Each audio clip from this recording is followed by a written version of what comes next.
میں تمہیں طلاق دینا چاہتا ہوں۔ میز پہ کھانا لگاتے ہوئے اس کا پورا دھیان پلیٹیں سجانے میں تھا اور میری آنکھیں اس کے چہرے پہ جمی تھیں۔ میں نے آہستگی سے اس کا ہاتھ تھاما تو وہ چونک سی گئی۔ میں تم سے ایک ضروری بات کرنا چاہتا ہوں۔ کافی ہمت جتانے کے بعد بالآخر میرے منہ سے نکلا۔ وہ چپ چاپ کرسی پہ بیٹھ گئی۔ اس کی نگاہیں چاہے میز پہ مرکوز تھیں پر ان میں سے اٹھتا درد میں بخوبی محسوس کر رہا تھا۔ ایک پل کے لیے میری زبان پہ تالا سا لگ گیا، پر جو میرے دماغ میں چل رہا تھا اسے بتانا بہت ضروری تھا۔ میں تمہیں طلاق دینا چاہتا ہوں۔ میری آنکھیں جھک گئیں۔ میری امید کے برعکس اس نے کسی قسم کا حیرانی یا پریشانی کا اظہار نہ کیا، بس نرم لہجے میں اتنا پوچھا کیوں؟ میں نے اس کا سوال نظر انداز کیا۔ اسے میرا یہ رواں گراں گزرا۔ ہاتھ میں پکڑا چمچ فرش پر پھینک کے وہ چلانے لگی اور یہ کہہ کے وہاں سے اٹھ گئی کہ تم مرد نہیں ہو۔ رات بھر ہم دونوں نے ایک دوسرے سے بات نہیں کی۔ وہ روتی رہی۔ میں جانتا تھا کہ اس کے لیے یہ جاننا ضروری ہے کہ آخر ہماری شادی کو ہوا کیا ہے۔ میرے پاس اسے دینے کے لیے کوئی تسلی بخش جواب نہیں تھا۔ اسے کیا بتاتا کہ میرے دل میں اس کی جگہ اب کسی اور نے لے لی ہے۔ اب اس کے لیے میرے پاس محبت باقی نہیں رہی۔ مجھے اس پہ ترس تو بہت آ رہا تھا اور ایک پچھتاوا بھی تھا، پر اب میں جو فیصلہ کر چکا تھا اس پہ ڈٹے رہنا ضروری تھا۔ طلاق کے کاغذات عدالت میں جمع کرانے سے پہلے میں نے اس کی ایک کاپی اسے تھمائی جس پہ لکھا تھا کہ وہ طلاق کے بعد گھر، گاڑی اور میرے ذاتی کاروبار کے 30% کی مالکن بن سکتی ہے۔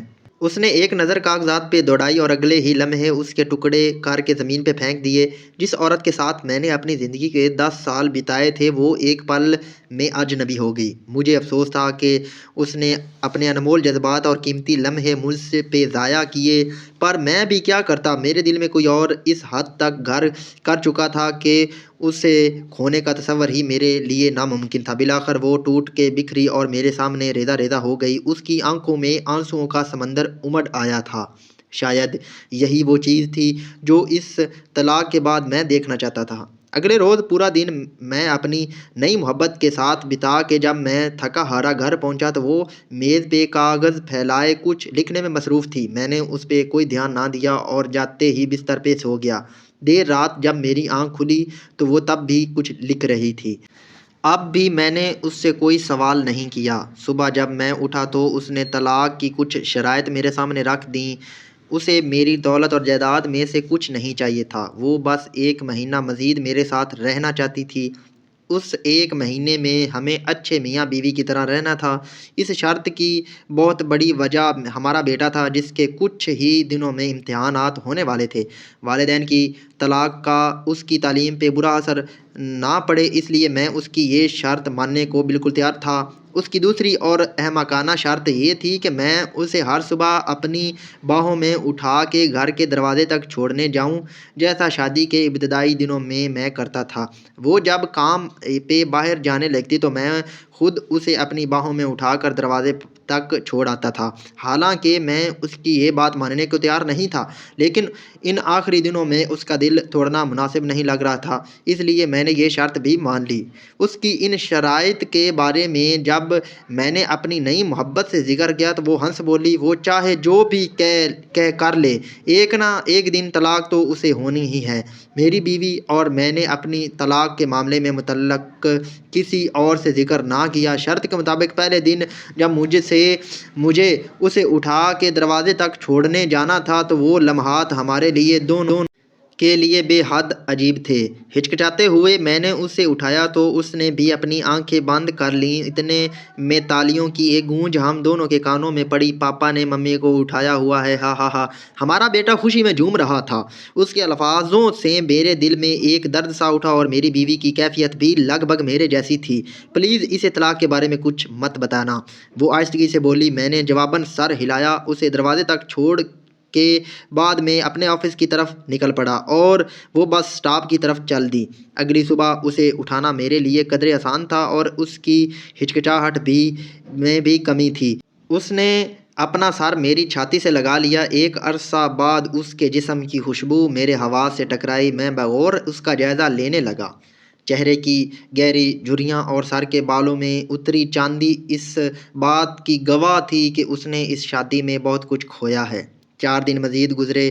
جب میں نے اسے باہوں میں بھر کے سینے سے لگایا تو ہمارے بیچ کی وہ قربت جو کہیں کھو سی گئی تھی وہ واپس لوٹنے لگی۔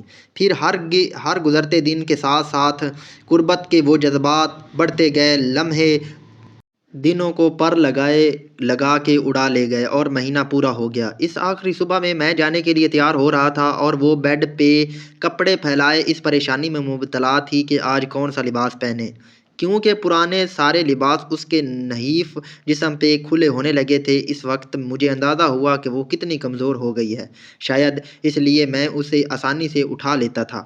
اس کی آنکھوں میں امڑتے درد کو دیکھ کے نہ چاہتے ہوئے بھی میں اس کے پاس چلا آیا اور اس کے کندھے پہ ہاتھ رکھا۔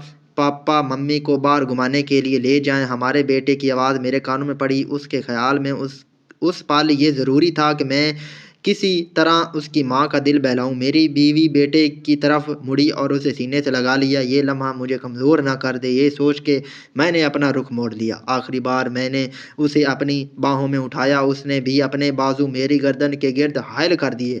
میں نے اسے مضبوطی سے تھام لیا۔ میری آنکھوں کے سامنے شادی کا وہ دن گردش کرنے لگا جب پہلی بار میں اسے ایسے ہی اٹھا کے اپنے گھر لایا تھا، اور وہ وعدہ کیا تھا کہ مرتے دم تک ایسے ہی ہر روز اسے اپنے سینے سے لگا کے رکھوں گا۔ میرے قدم فرش سے شاید جم سے گئے تھے، اس لیے میں بمشکل دروازے تک پہنچا۔ اس نیچے اتارتے ہوئے میں نے اس کے کان میں سرگوشی کی۔ شاید ہمارے درمیان قربت کی کمی تھی۔ وہ میری آنکھوں میں دیکھنے لگی اور میں اسے وہیں چھوڑ کر اپنی گاڑی کی طرف بڑھا۔ تیز رفتار میں گاڑی چلاتے ہوئے بار بار ایک خوف میرے دل میں گھر کر رہا تھا کہ کہیں میں کمزور نہ پڑ جاؤں، اپنا فیصلہ بدل نہ دوں۔ میں نے اس گھر کے دروازے پہ بریک لگائی جہاں نئی منزل میرا انتظار کر رہی تھی۔ دروازہ کھلا اور وہ مسکراتے ہوئے میرے سامنے آئی۔ مجھے معاف کر دو، میں اپنی بیوی کو طلاق نہیں دے سکتا۔ میرے منہ سے نکلے یہ الفاظ اس کے لیے کسی دھماکے سے کم نہیں تھے۔ وہ میرے پاس آئی اور ماتھے پہ ہاتھ رکھ کے بولی، شاید تمہاری طبیعت ٹھیک نہیں ہے یا پھر تم مذاق کر رہے ہو۔ نہیں، میں مذاق نہیں کر رہا۔ شاید ہماری شادی شدہ زندگی بے رنگ ہو گئی ہے، پر میرے دل میں اس کے لیے محبت اب بھی زندہ ہے۔ بس اتنا ہوا، ہم ہر وہ چیز بھول گئے جو اس کے لیے ضروری تھی۔ دیر سے صحیح پر مجھے سب یاد آ گیا، اور ساتھ نبھانے کا وعدہ، وہ وعدہ بھی یاد ہے جو شادی کے پہلے دن میں نے اس سے کیا تھا۔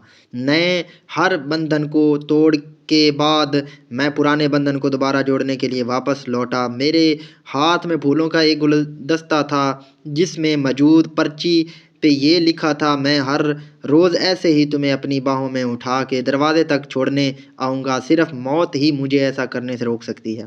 میں اپنے گھر میں داخل ہوا اور دوڑتے ہوئے سیڑھیاں چڑھنے لگا۔ میرے پاس اپنی بیوی کو دینے کے لیے زندگی کا سب سے بڑا تحفہ تھا۔ میں جب اس سے چند لمحوں کی دوری پہ تھا تبھی زندگی کی ڈور اس کے ہاتھوں سے سرک گئی۔ کئی مہینوں تک کینسر کی بیماری سے لڑتے لڑتے وہ ہار چکی تھی۔ نہ اس نے کبھی اپنی تکلیف کا مجھ سے ذکر کیا اور نہ ہی مصروف زندگی نے مجھے اس سے پوچھنے کا موقع دیا۔